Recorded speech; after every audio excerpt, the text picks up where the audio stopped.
Haleluya, puji Tuhan, salam sejahtera. Kita senang sekali Bapak Ibu yang dikasihi Tuhan, umat-umat Tuhan, keluarga besar GPDI LCD Magelang, kita berjumpa untuk kembali belajar renungan firman Tuhan. Kita tetap belajar dengan 365 hari yang mengubahkan. Kita sampai bacaan dalam 1 Korintus pasal yang ke-7. Mari kita akan menyimak dan membaca firman Tuhan ini bersama-sama. 1 Korintus 7 saya akan mengambil di ayat 17 sampai 28.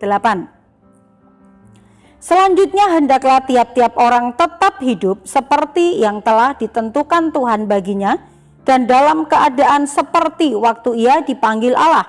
Inilah ketetapan yang kuberikan kepada semua jemaat. Kalau seorang dipanggil dalam keadaan bersunat, janganlah ia berusaha meniadakan tanda-tanda sunat itu. Dan kalau seorang dipanggil dalam keadaan tidak bersunat, janganlah ia mau bersunat. Sebab bersunat atau tidak bersunat tidak penting. Yang penting ialah mentaati hukum-hukum Allah. Baiklah tiap-tiap orang tinggal dalam keadaan seperti waktu ia dipanggil Allah. Adakah engkau hamba waktu engkau dipanggil? Itu tidak apa-apa. Tetapi jikalau engkau mendapat kesempatan untuk dibebaskan, pergunakanlah kesempatan itu. Sebab seorang hamba yang dipanggil oleh Tuhan dalam pelayanannya adalah orang bebas milik Tuhan. Demikian pula orang bebas yang dipanggil Kristus adalah hambanya. Kamu telah dibeli dan harganya telah lunas dibayar. Karena itu janganlah kamu menjadi hamba manusia.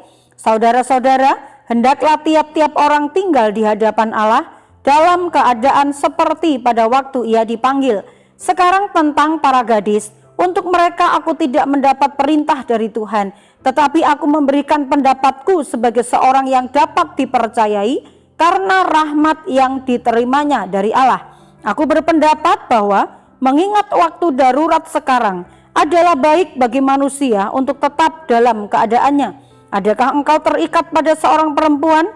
Janganlah engkau mengusahakan perceraian. Adakah engkau tidak terikat pada seorang perempuan? Janganlah engkau mencari seorang. Di nama Tuhan saya memberikan tema dalam firman Tuhan hari ini adalah panggilan hidup. Seperti apa yang dikatakan oleh Rasul Paulus tentang bagaimanakah seseorang itu biarlah tetap dalam keadaannya waktu dipanggil oleh Allah. Sebagaimanakah kehidupan kekristenan kita, seperti apa waktu kita percaya, seperti apa dalam keadaan seperti apa, menjadi apa dan siapa status kita. Dikatakan nasihat Rasul Paulus adalah tetaplah dalam keadaanmu sebagaimana saat engkau dipanggil. Observasi dari surat Korintus ini adalah tujuan surat jelas kepada jemaat yang ada di Korintus. Dan nasihat Paulus adalah jemaat dapat mempertanggungjawabkan di hadapan Tuhan atas panggilan hidup di dalam kehidupan yang mereka jalani.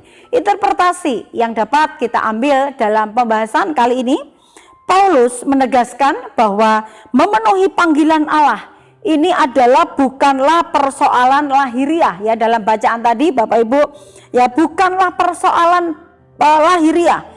Apakah itu tentang sunat atau tidak sunat ya, ayat 18, ataukah tentang hamba atau orang merdeka itu ayat 21, ataukah tentang menikah atau tidak menikah di ayat 25 sampai 28, atau saat kita perasaan bergembira atau sebaliknya dalam keadaan perasaan berduka itu di ayat yang ke-30 ya.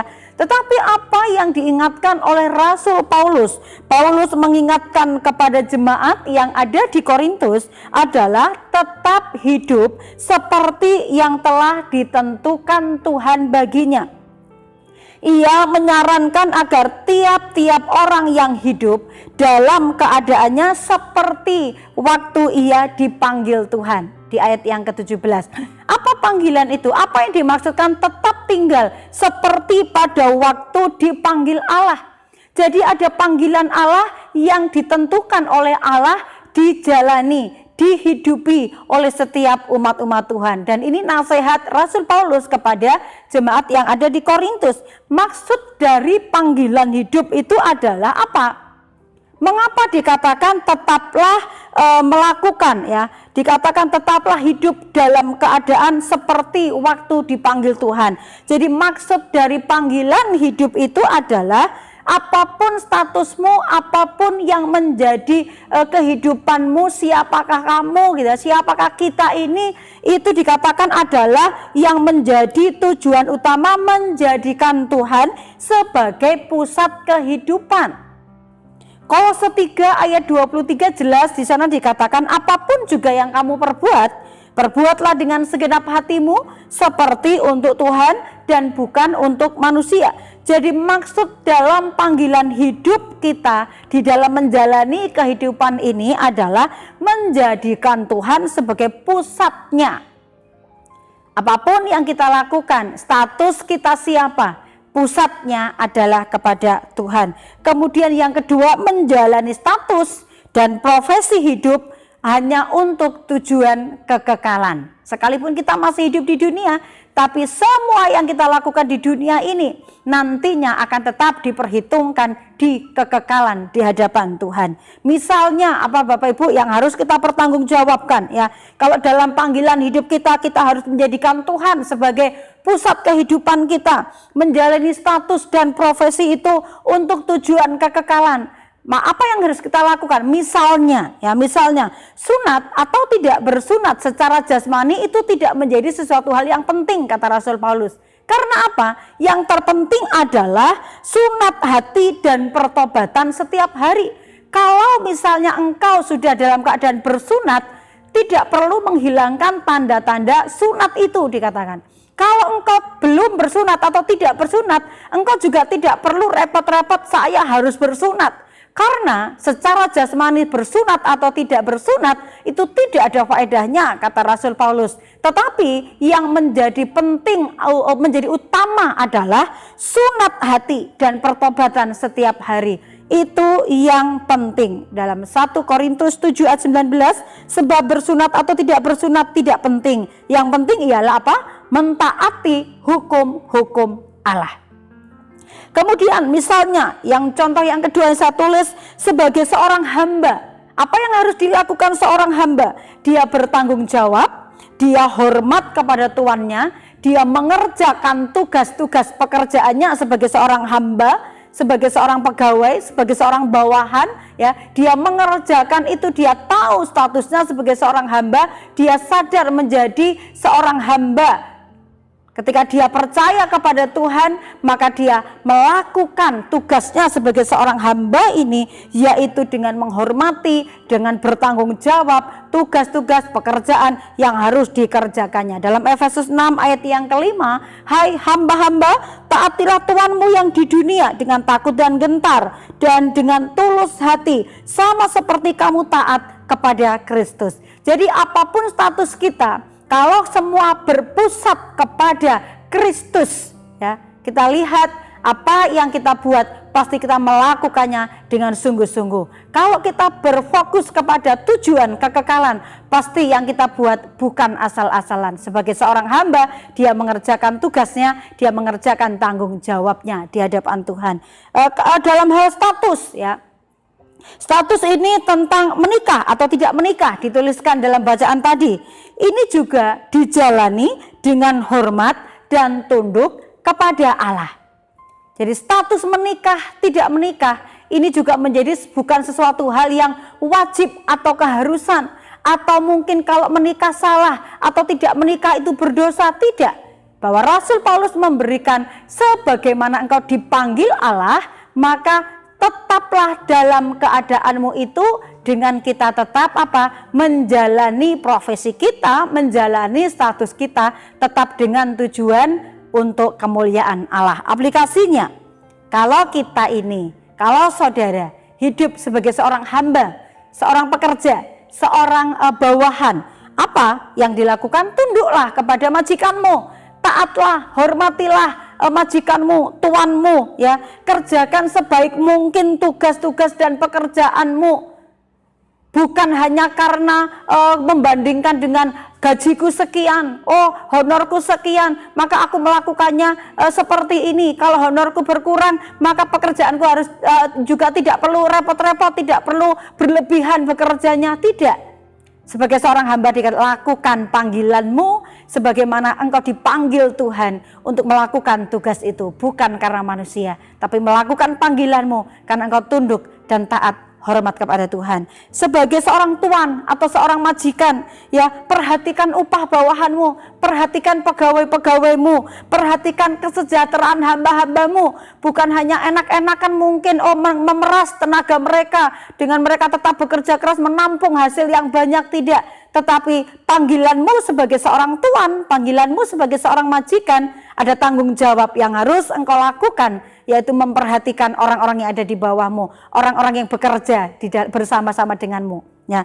Kemudian bagi orang-orang yang berkeluarga, panggilanmu berkeluarga, jagalah baik-baik keluargamu. Suami-suami, kasihilah istrimu, istri-istri, hormatilah orang tuamu. Orang tua, kasih anak-anakmu, dan sebagai anak-anak juga hormatilah orang tuamu. Sebagai pasangan, jangan menyakiti pasanganmu, jangan menyakiti anak-anakmu. Jagalah keutuhan keluargamu, jangan sampai menodai keluargamu dengan perselingkuhan atau dengan main-main seperti yang dilakukan oleh dunia ini.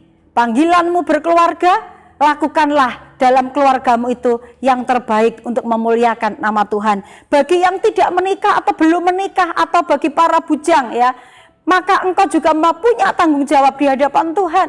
Lakukanlah panggilanmu sebagaimana engkau masih muda, masih bujang, belum berkeluarga. Jagalah kekudusan hidupmu, supaya apa? Tuhan senantiasa juga memakai engkau dengan perkara-perkara sesuai dengan tujuan besar Allah. Mari Bapak Ibu, kita senantiasa mengingat dan punya kesadaran apa panggilan kita, di manakah letak panggilan kita, apa profesi kita, apa status kita.